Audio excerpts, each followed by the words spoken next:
Hello and welcome to the Story2Satori Show.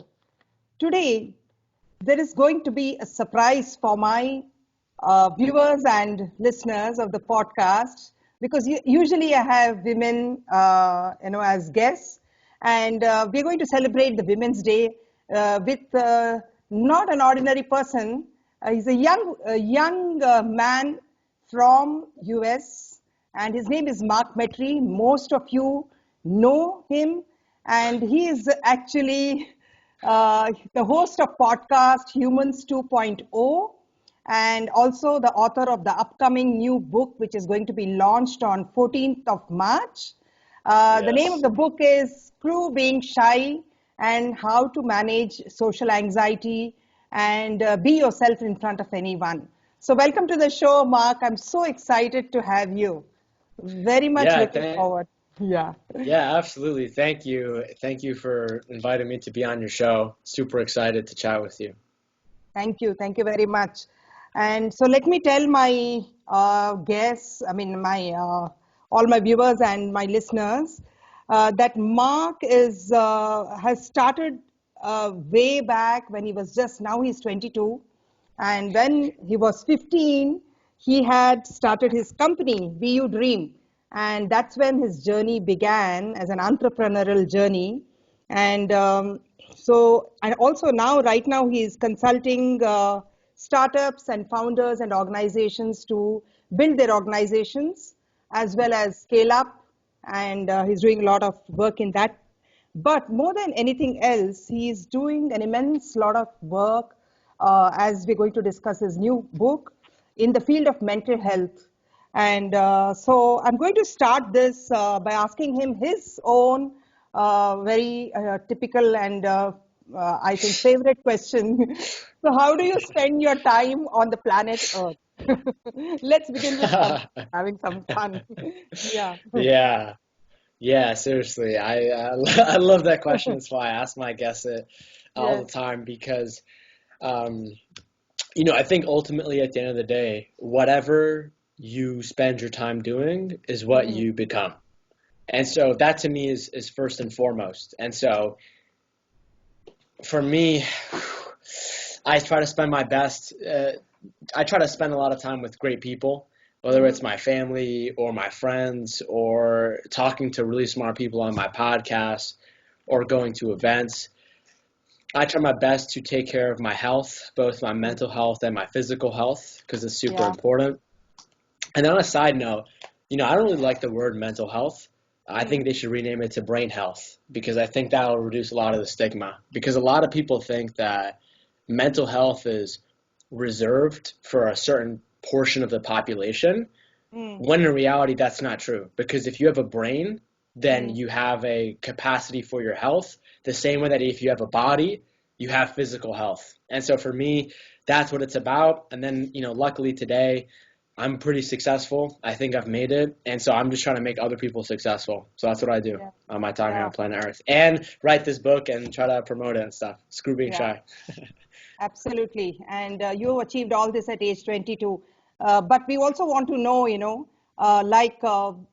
when you say that you have started your business at 15 and you had almost 40 people working under you in your marketing company, and which was into virtual reality and augmented reality. I want to the people on this part of the globe to understand that at such a young age you did all this, and suddenly something happened. And you said that you realized you were shy, and you started this podcast. At what age did you start, and when did you realize you were shy? In fact,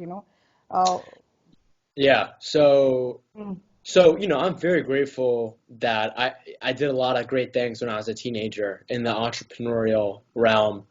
I'm very grateful, but, a lot of people think that because you do that, you're successful. That's not the truth at all.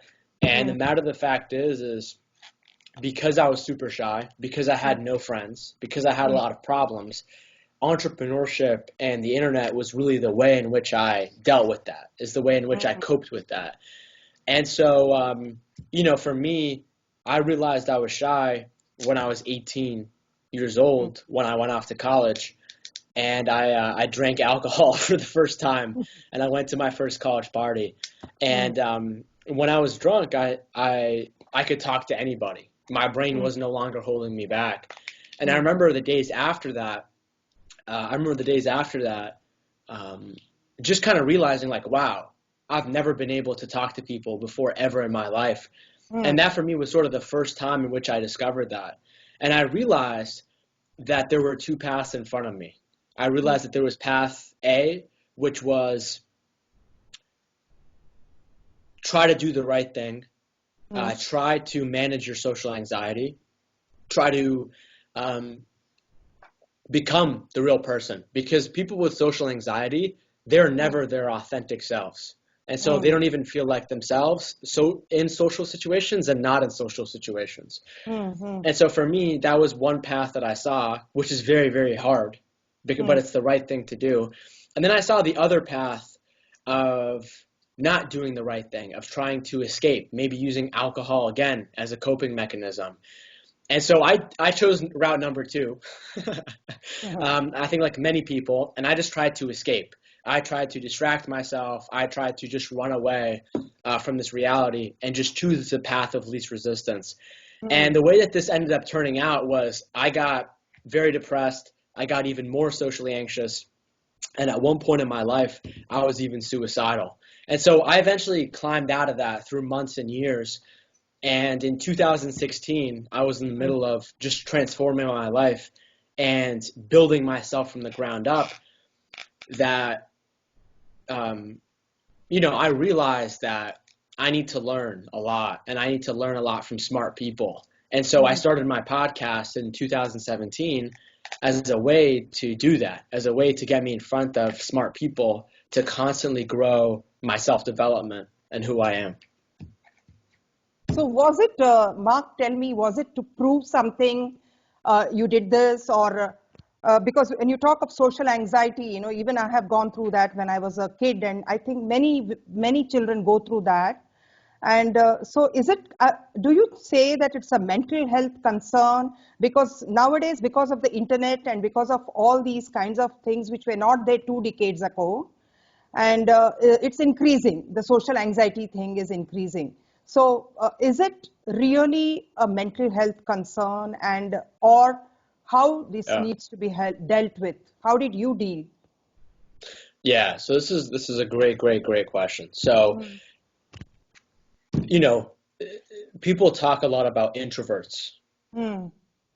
And being an introvert is something completely different than being socially anxious. An introvert is someone who spends most of their time, and the way that their brain is just created through genetics, through nature, it's a character trait. They focus more time in their internal world, their thoughts, ideas, feelings. Extroverts focus on the outside world and that car and the color of that truck. And so you can be a quiet introvert, and I don't think that's a problem. I think that's totally normal. And I think it is also okay to be shy at times and every here once in a while. But when you are shy all the time, regardless of your environment, where you are, who you're in front of, that is social anxiety. And so if you define shyness, it is nervousness or trembling towards doing something, towards talking to someone else. It's okay if that happens every once in a while, for sure. It's totally natural. But when it happens all the time, then that's when your body and mind begin to develop a stress coping response where, for me, I remember, when I would walk into any room or I would talk to anybody, I would feel my forehead sweat. I'd feel my armpits sweat. I'd feel my voice start trembling, not really move. My mind would race. I would overthink, and then I wouldn't be able to talk. And so if you do that long enough, then it becomes social anxiety. And social anxiety is absolutely a mental health problem, because a big part of this is it doesn't necessarily even have to do with people. It doesn't even necessarily have to do with expressing yourself. But social anxiety can be defined by being nervous to be yourself or an excessive need to manage your self-image. So every time you go to a position, you're like, oh man, like I should wear this so these people can think of me this way. That person probably hates me. They don't think that. And so essentially what happens is it's a form of a psychological issue. And social anxiety is one of the oldest, most ancestral forms of fear ever. Because, if you look at, for example, they've done studies on people with social anxiety, and they have bigger amygdalas in their brain, which is the part in your brain that detects and manages fear. Yeah. And so social anxiety actually goes back to the way that us as humans evolved through thousands of years in groups as group creatures. And the reason why humans are the number one species on this planet is because we can communicate with each other and work in groups. And 1,000 years ago, if you were not in a group, you would probably be dead. It was either you live in a group and you guys all rely on each other and you guys survive, or you'd be in the forest, you'd be in the wilderness, you would die from hunger, you would get eaten, you'd get kidnapped, you'd get killed. And so our brains equated social judgment with social ostracization, which is exile. And so a common punishment back then in previous societies was kicking somebody out of your group because they said the wrong thing, because they disagreed with the leader. And so our world has changed so much, like you said, but yet we still have the same brains. And if you look at a graph of human evolution, for thousands and thousands of years, most of it has been us in these group hunter-gatherer societies. And then when the agricultural revolution happened, and then after the industrial revolution happened, and we began to get more civilized, then we began to come up with our modern society. But we've mostly spent, evolutionary speaking, most of our brains has spent the majority of our existence, of our species, in an ancient world. And so there can be all sorts of issues and malfunctions because of that, because we have the same old brain, but we live in a modern world. And so do I think that technology can cause social anxiety? No, not directly, but I think it can be a tool. I think it can be an escape to not deal with that problem. And so for me, I played so many video games. I watched so many TV shows, movies. And so I think if I didn't have that choice, maybe I would have gone out there and tried to defeat my social anxiety. And then technology, I think, can hurt us in indirect ways too. So for example, not just social anxiety, but if you look at the one correlation between all mental health problems, it's a deficiency in vitamin D. And so we primarily get that from the sun and then some other foods, mostly animal products and like mushrooms, I think. And so I think if you're spending your entire day inside using technology, then you might have a vitamin D deficiency. I think it can affect us in that way too. And it's just a really interesting dynamic between our ancient brains and this modern society that is changing up the cues that our brain has learned for thousands of years. And I think that's what's causing a lot of the mental health issues today, because there's this dysfunction between our society and the environment. Absolutely, I agree. I also went through this, maybe not as much as you are saying, but then I did go through, I dealt on my own. So I was actually at the same time, I had, as you said, the two paths, I wanted to choose the second path where I wanted to prove myself. I wanted to stand on the stage. I wanted to be a communicator. And my whole, this was to, when I was 18 years old, my whole vision was to become the best communicator. I mean, if not in the world, my own, second version. I had written in my journal. So I'm now doing it. In a way, I have achieved it. But did you also have, why I'm saying this is, I wanted to know, did you go through the kind of the depression, which is the kind of pits you were in, the pits where you, were you also seeing your vision parallelly, you're having a depression and you're also seeing the brighter side of you. Was it happening parallelly, or did it get over and then you started seeing, how was it? And how long was it? Yeah, so I was, I was depressed for maybe 6 months. Oh, that's not a long time. Yeah. No, it's not a lot at Yeah. all, and so I'm super, super grateful. Yeah. Yeah. But for me, I think the main reason why I had depression was for two reasons. Number one is it kind of goes back to what I said of like I had this vision, I had this potential of who I could be, but I wasn't Exactly. living in that potential. I think that's one half of it. And then I think the other half is biochemical. And so I think that a major, kind of along like the similar discussion of the environment and the modern world and our ancient brains, for me, like I never really got too much into drugs or alcohol, but my main escape was using food as an addiction and using food as an emotional coping mechanism.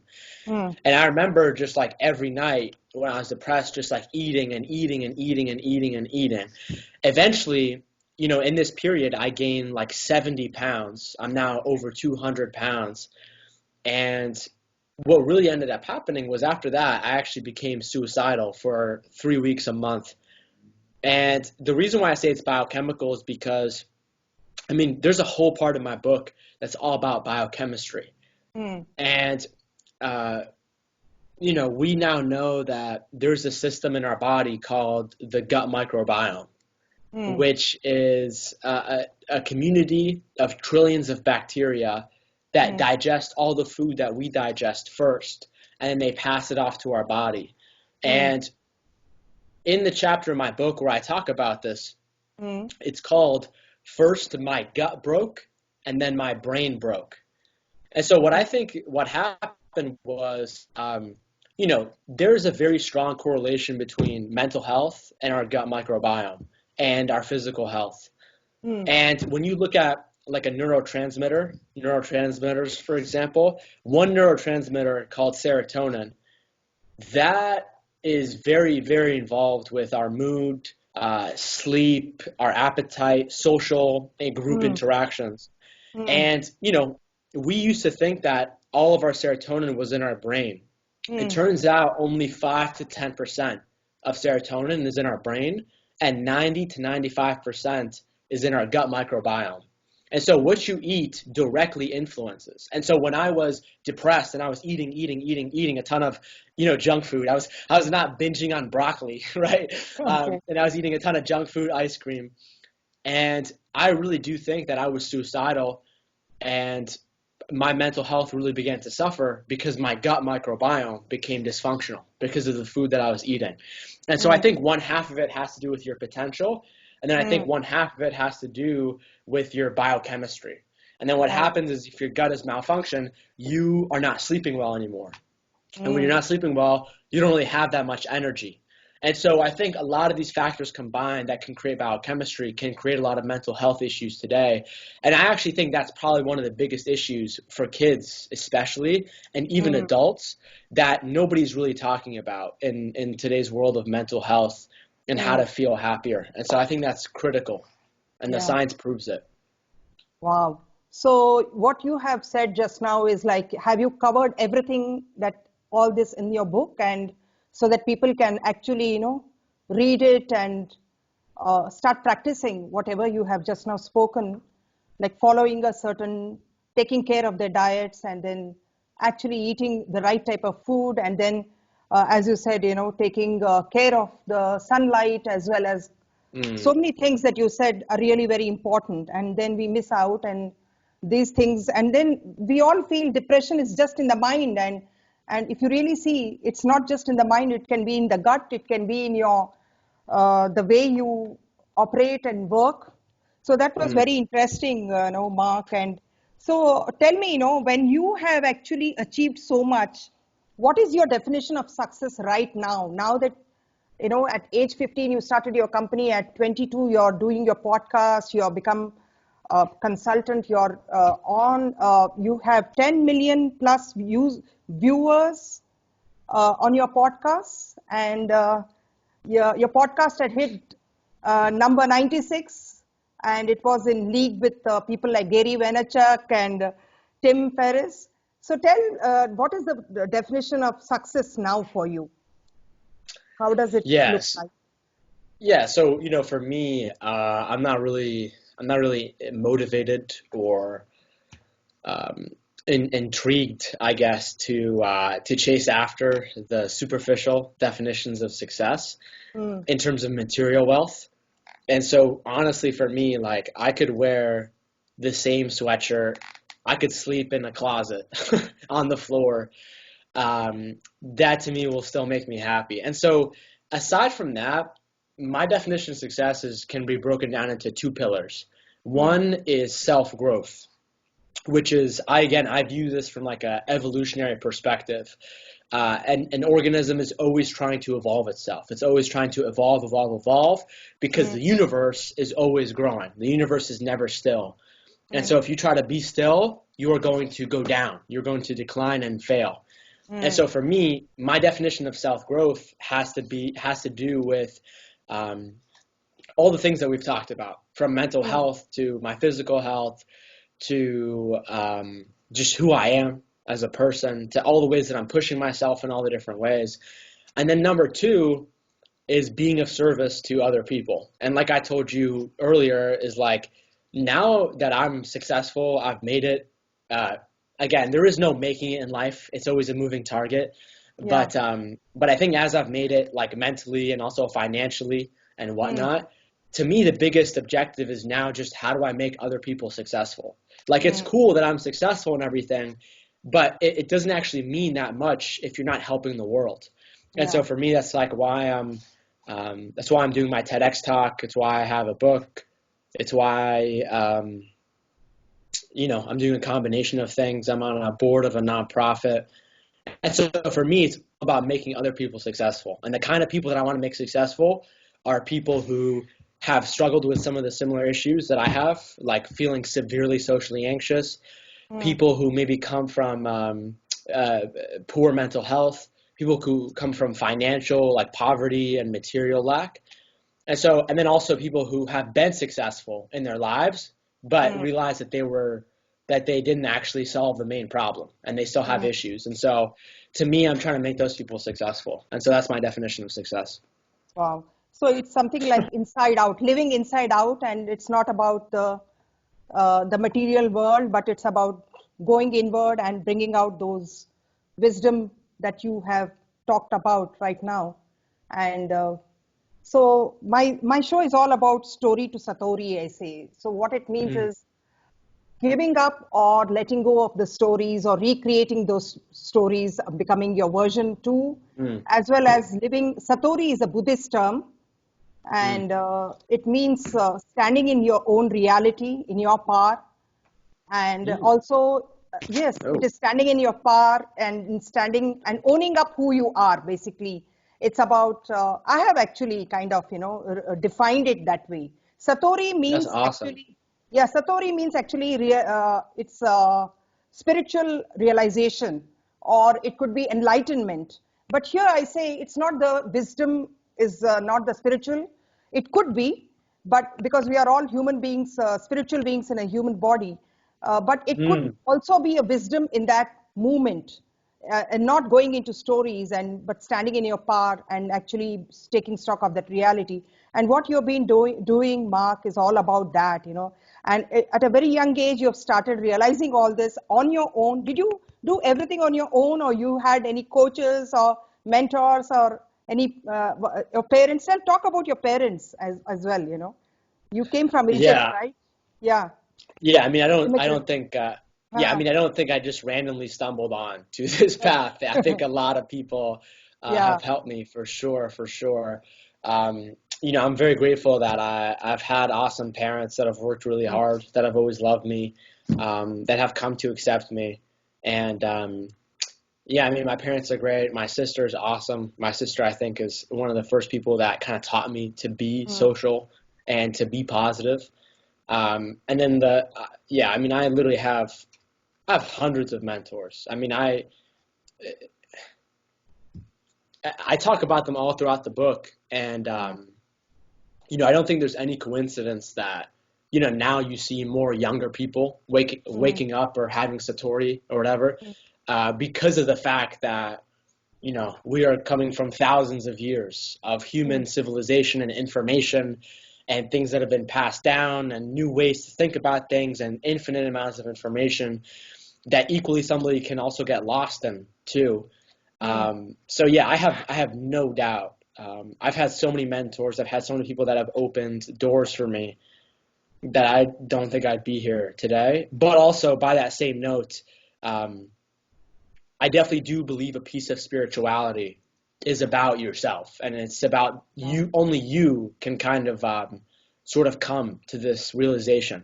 And so for sure, a lot of people can help you. You should get mentors or coaches or whatever, but also realize that a big part of it has to kind of be done by you. And so I mean, we could do a separate podcast. We could probably do 6 podcasts on all the people who have mentored me, but I talk about it a lot in the book, and I wouldn't be here without them. So Right, absolutely. So we need to actually give that kind of, be grateful for the mentors. But as you said, finally, end of the day, it's about you. There could be situations when you are stuck, and the effort has to be done by you. Unless and until you do that, the final, the effort comes from within you, and you need to overcome the resistance. Because you also talked about the point of least resistance when you started drinking. I want to know, actually, I'm curious to know how can that point of least resistance, because when you say least resistance, it's the best place to be in. But do you mean to say it was not done with the right means? You did it through drinking. And are you still in that the space of least resistance without drinking? Am I making sense to you? yeah. So it's an interesting concept, especially between these 2 different philosophies. And so I think one is the path of least resistance is the path of just doing whatever is easiest as possible in the moment, which is usually what makes you comfortable and doesn't take you outside of your comfort zone. Okay. And so the path of least, so for example, before I hopped on this call with you for 30 minutes, the path of least resistance would be me not showing up to this call and saying, whatever, I'm just going to go to sleep, right? That's the easiest comforting thing. Is that the right decision to do? No. Right? Because almost always the path of least resistance, doing what's easiest now, will probably lead you to experiencing difficulty and feeling the real difficulties of life later on in your life. However, I think there's also the flip side of this, which I think is the way that you're sort of perceiving it, in terms of like things revolving around of like spirituality and like meditation, and them saying that you should like relieve this resistance. You should kind of relieve this. Yeah. And I'm a fan of both. Right. I don't think they're contradictory. I'm a fan of both. Okay. And so, I meditate every day. I have other practices. And thank God I don't really drink alcohol today. Sometimes I might drink it like on a monthly basis. I'll have like a glass of wine or something at dinner, but I don't really do alcohol and or really any kind of serious drug like that. Alcohol is the 3rd leading cause of death in America, and it can also, it's been shown that people who drink alcohol every night have smaller brains than people who don't. Yeah, and then having a small brain is not good whatsoever. And so I think that, I think it's about not choosing the path of least resistance, doing what is challenging, doing what is hard.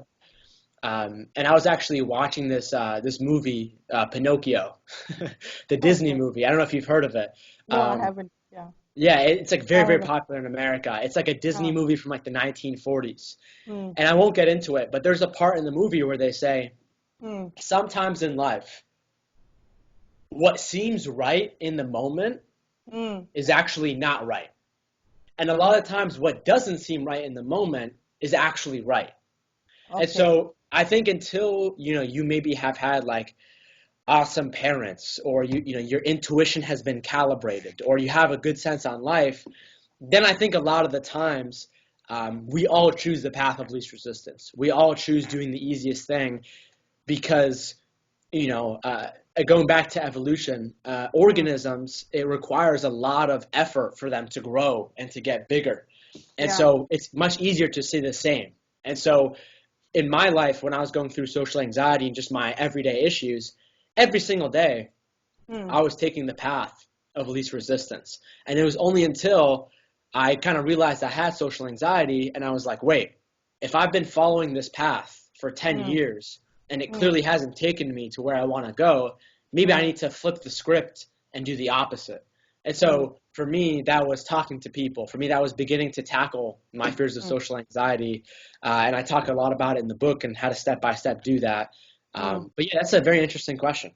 Yeah, because I have read somewhere one of your articles, I did a lot of research about you. The story did not change. And so that is when, you started actually, going against that path of resistance, and you did a lot of effort. So tell me, Mark, I wanted to know, the Maslow's, I know a little bit of Maslow's theory, where he says, for self-actualization, of course, everybody is in the kind of, the bottom line, trying to earn money and then make the looking after for bread and butter and stuff like that. And you had this problem of social anxiety. Does it come in the midway where, one becomes conscious of social, awareness happens in the brain, or it could be in the human beings. And then you actually kind of, you start becoming conscious of the social need of connecting with people. And that's when your kind of, your chakras or something opened up, and then you started doing the podcasts and connecting to people because, it's all just happening for a 6 months to 1 year period. You went through the kind of lot of turmoil, and you came out of it, and now you're doing exactly opposite what you were undergoing. So were you in that midway of the Maslow's, the pyramid, so that you can actually go towards self-realization and self-actualization and go above? Because you don't need money, you're saying, you're not, success doesn't mean making money for you. Right. Yeah. Yeah, so that's interesting. So yeah.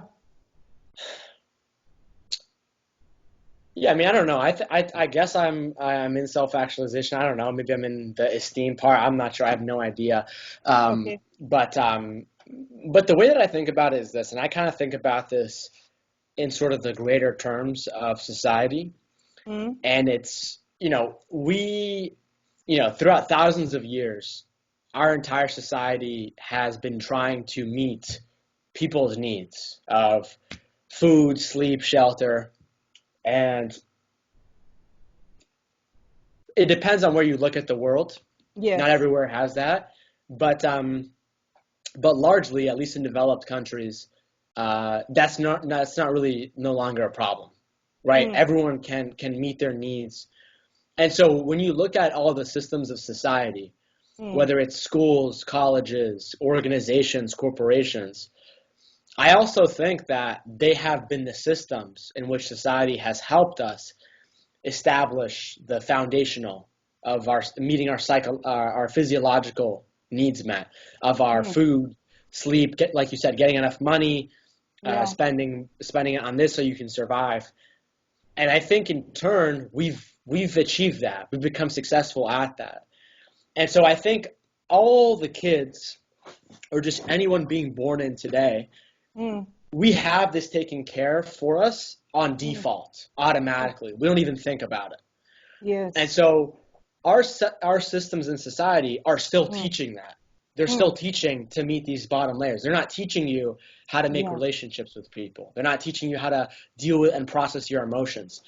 And so that to me is just a big goal that I have in my life of helping society engineer better systems that can help us achieve these. Because, again, not every country and not every corner of the world is like this. There are still people who are starving to death and don't have a place to sleep.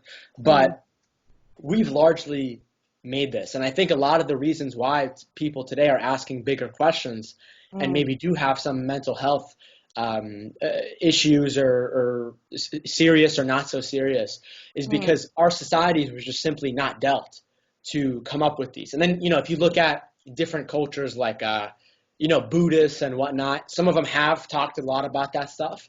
But I think largely in just the way that society functions and executes, we're not even focusing on any of these, just like the bottom two: safety, physiology. And then even then, I would even say that we don't even do that. And I'll give you an example. So there's a subsection in my book. It's called the mind-body feedback loop. Okay. And this kind of has to do with physiology. And I talk about the fact that, so let's say you're hungry. Okay. You're physically hungry. Your stomach is telling you you're hungry. And you go to McDonald's. And you buy some junk food, you buy some fast food. What happens is you eat that, and your body, your stomach is now saying, okay, you ate, you're full, you're physically full.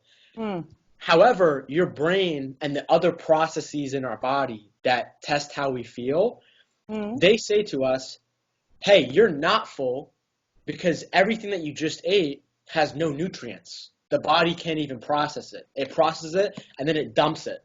And so that can give somebody the altercation of having issues with their mind and body feedback loop.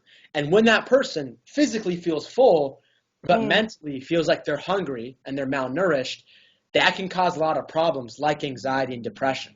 And so it's even debatable to see if the bottom needs of food are even met because of the different ways that our modern world is coming in between. And so I even think that somebody could have safety and even love and belonging and even esteem, but as maybe their health deteriorates, first their physical health because they don't take care of it properly, and then their mental health deteriorates as a result of that, that can cause a lot of dysfunction, even if they have self-esteem, love and belonging, relationships met, but yet their physiology is messed up. And so it can go both ways, I think, especially with like this really interesting, weird, modern, nuanced way of just putting things in our body that have never existed before, that our brain and body has never seen.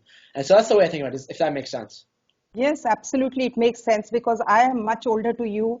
And I have experienced, whenever I eat these homemade foods, especially the festival foods, which are done with a lot of care and preparation and take a long time. They're done with the hands and nothing is brought from the outside. Everything is cooked at home and you have that food. It is so satiating and you feel so, it's a fulfillment, you feel really as if, you had something kind of a nourishment, to the brain. You immediately feel. And then, as you said very rightly, when you eat the fast food, it may be filling your belly, but then you always feel, suddenly you feel, impoverished or a little hungry.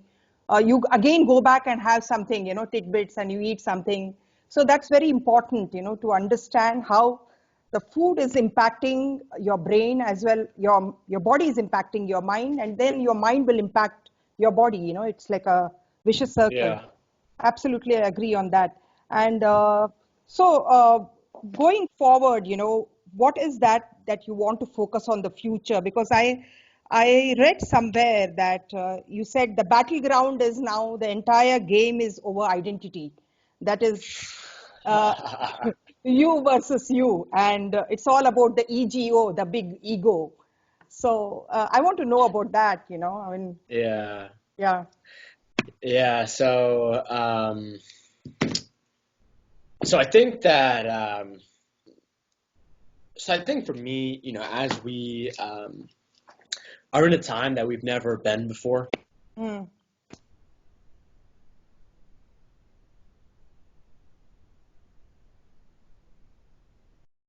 I'll start the recording, I think. Yeah, it started. Yeah. Okay. Oh. Okay. So should I just keep going off what I was saying? Yeah, I was asking you about you were talking about the battleground is now about the entire game is about your over identity and you versus you. Yeah, well, I mean, I think at an individual level, that's definitely true. And I think Yeah. at the end of the day, because we're all individuals, that will reflect into our bigger communities. And really what I'm talking about is, I think, like I think it was like the beginning of this year, there was like this whole talk of like World War III and how like Iran is going to start bombing the US. I don't know if you got caught up in that, but in America, everyone was like freaking out and they were saying, oh my God, because of this whole thing with Iran, people are going to die and it's going to be World War III. None of that happened, just like everything in the media. But essentially, I think that World War III is happening in each individual's mind. And I think that the way that our future is going to play out is based on every single individual. And I think we're now in an area where, instead of countries and nations invading each other and sending armies and militaries, we are now doing that same thing and influencing people's minds and thoughts through other forms of media. And so I think because there's this insane technological power that has come, it can take people both the ability to do what I did, which was use this stuff, learn it, self-actualization, try to help the world, or go into the other direction, which is, you learn everything about all the terrible things about, human civilization, and you hate people and you become nihilistic and you don't become optimistic, and you get caught up in these circles on social media of people just complaining and hating their lives and just the same thing happening over and over again. And so I think that is sort of the next big war. And for me, the way that I'm trying to tackle that is just by doing the best I can, of just trying to help people that were once like me. And so I think that the more voices online that are negative and are cynical and are disagreeing with everyone, I think that also gives people like you and I platforms like podcasts and shows to also talk about the other side of the positive, of the good things about humanity. And so that to me is really what I see the war that's going on, so to speak, the landscape. Yeah. And then the way that I'm going to do that, mental health for sure, younger people, entrepreneurs in their mental health. I'm trying my best to be very involved in education and the education system. Like I said, I'm a board member of a nonprofit called Parachute Bridge that is helping people come up with alternatives to college and other kinds of schooling. And so I think that's a major, major thing. And I'm also on an Amazon Prime documentary series called The Social Movement, where we have to reinvent the education system. And so I think that that's sort of a role that I'll have. And as the years progress, I'm sure that I'll change. Yeah, that's awesome. And as you said, and we also in India, we believe that each person, when they think, we think that we are individuals, but then we also are part of that big cosmos. So when one person sits and think, like Mahatma Gandhi said, be the change you want to see. So one person sits in one corner of the world and starts this, it starts creating a ripple effect. And that's what you're doing. And I am seeing you on LinkedIn, and every day you're posting, and then there are hundreds of people who are following you on LinkedIn and various social media, as well as they'll read your book. So you are on so many podcasts and people are interviewing you, you interview people. So what is happening is this big whole chain you're creating. And that's what I think each one of us need to do. As you said, the war is inside our mind. If it is there, it is inside our mind. Otherwise, peace is inside our mind. It's our choice. And so to sum up, if we have a strong compass, I think we won't buy into these kinds of social media and these kinds of, the excitement, distractions, right? So can you just give some tips to the millennials about the book, as well as, what should they do so they don't get overwhelmed by this kind of distractions? And you're also a millennial, but then coming from you, it will make a big impact to them.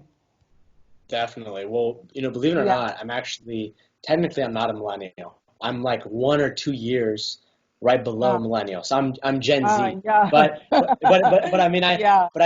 totally understand that. And I think honestly the biggest thing is that Mm. The biggest thing is that, like, if you are not mentally healthy and you're not Mm. doing these self-care habits, you're going to take out your anger and discomfort on other people in person and also online.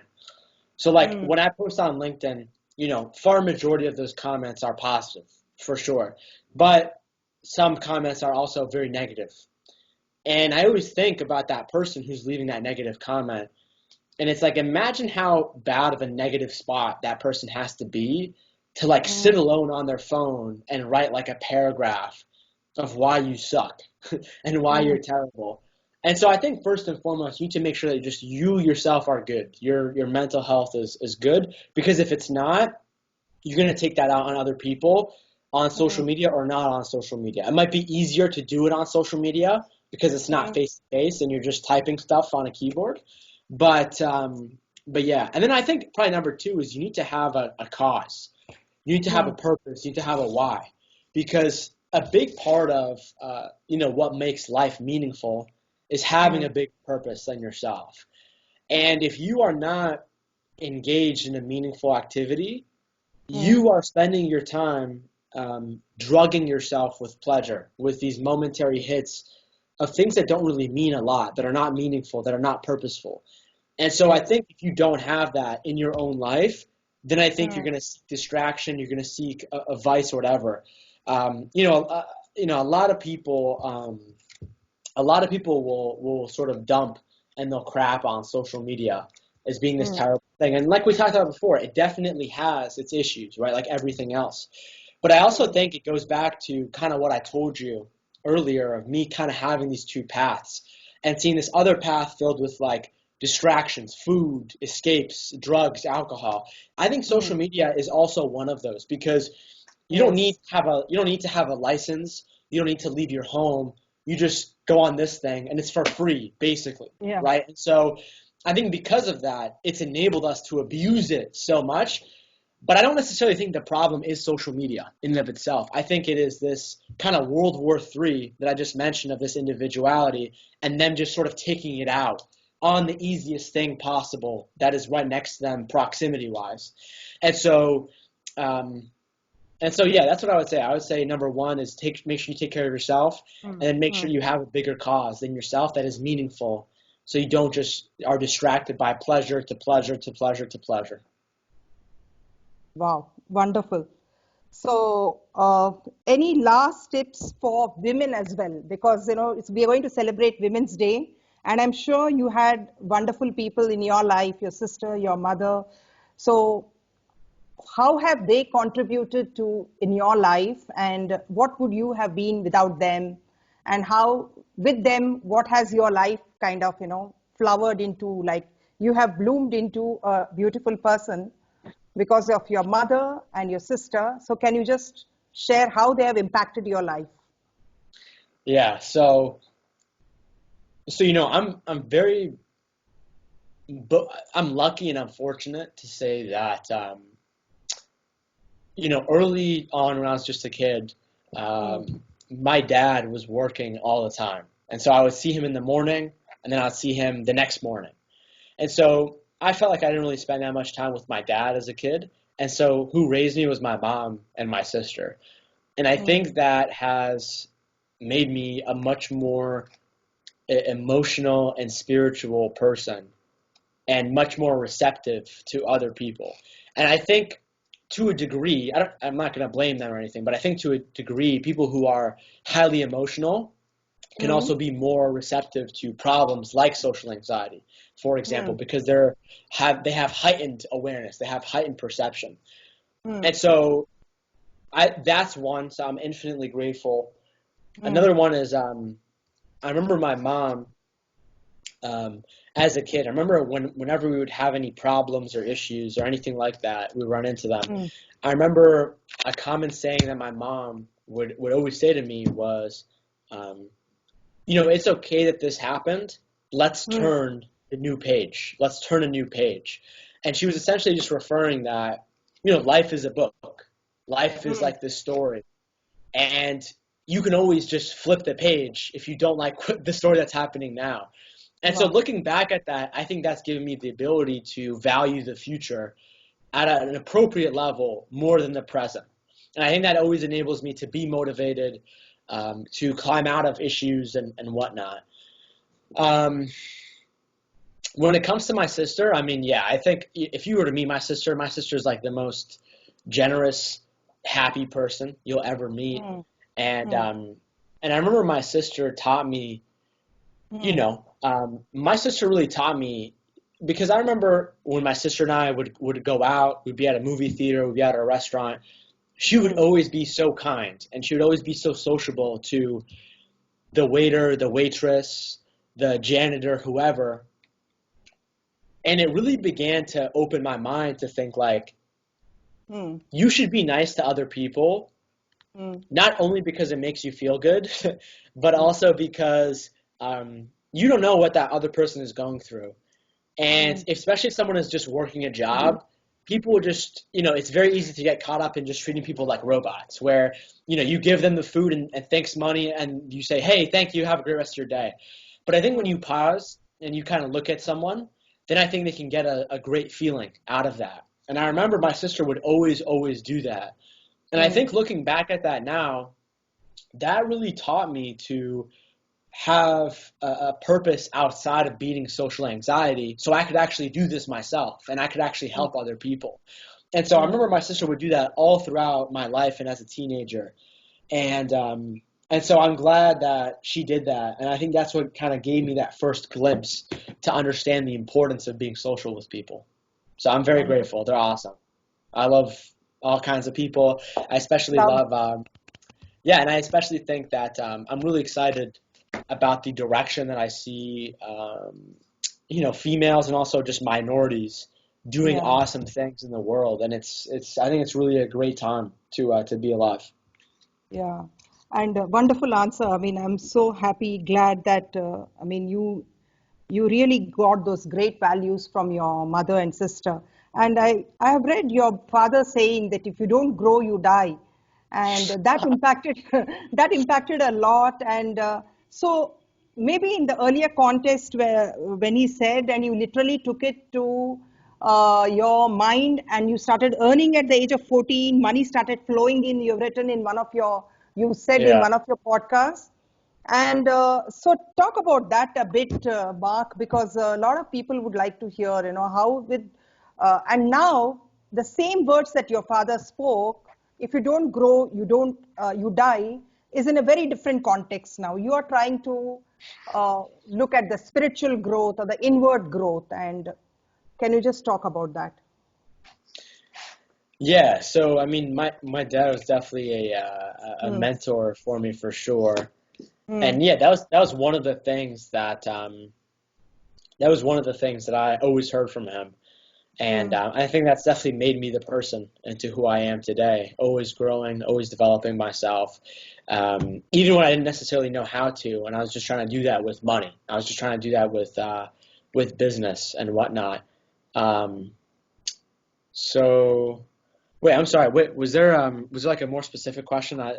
No. I said when your dad said that when you were young, you literally took to that and you started earning at a very young age because I remember listening to your podcast and then you said, I really accepted what my dad said. I completely absorbed it and I started earning at a young age just to fill in the gap which I saw in my families, to help them with the money issues that they were going through. So right now you're not doing that, but you're again following the same words of your father, but in a different way, I believe. Yeah, for sure. Yeah, I mean, I think when you grow up with something and you don't have it, that becomes the problem. You think, wow, my life sucks because of this, when in reality it's probably a lot of other things too. And so, I mean, I was making money at a very young age as an entrepreneur. And then probably by the time I was 15, 16, I became very financially self-made. And then, like you said, now I'm doing it in other ways. And for sure, I mean, part of, money is for sure is important. But I think once you have money, it doesn't really become that important. And so, yeah, I totally agree. Yeah. So that was a wonderful answer, and I really want to thank you and end with the note that just like your mother said, there is always the option to flip the page and change that story. And so I'm really looking forward that all the listeners, the viewers will buy your book. And is it available? Is it going to be available in Amazon? Uh, Yeah, it'll be available on Amazon March 14th. Okay. Okay. So I'm going to share the link when I release this podcast, and people definitely are going to go and buy the book, and they're going to flip the pages and recreate their version 2. And definitely a lot of value is going to actually, people are going to get the value as well as learnings, and they're going to grow and benefit from the book and as well as listening to the podcast. Thank you very much, and it was great having you on my show, Story to This is like Satori. Thank you. Thank this you. is like one of the best shows I've been on. You did your Thank you. research. Good job. So I'm really, my day is done. I'm one night, in fact, it's almost 1:30. So thank you for being on my show. Thank you. Oh man. Yeah, Thank you for staying up. I'm still energized because I eat home food. Yes. I don't That's what drink, it is. and I'm following all that you said. And yeah, I but the love it. first part, yeah. So we can have more conversations, Mark, offline. So thank you so much, and have a great day. Bye bye. Yeah, thank you so much. Take care. Bye bye.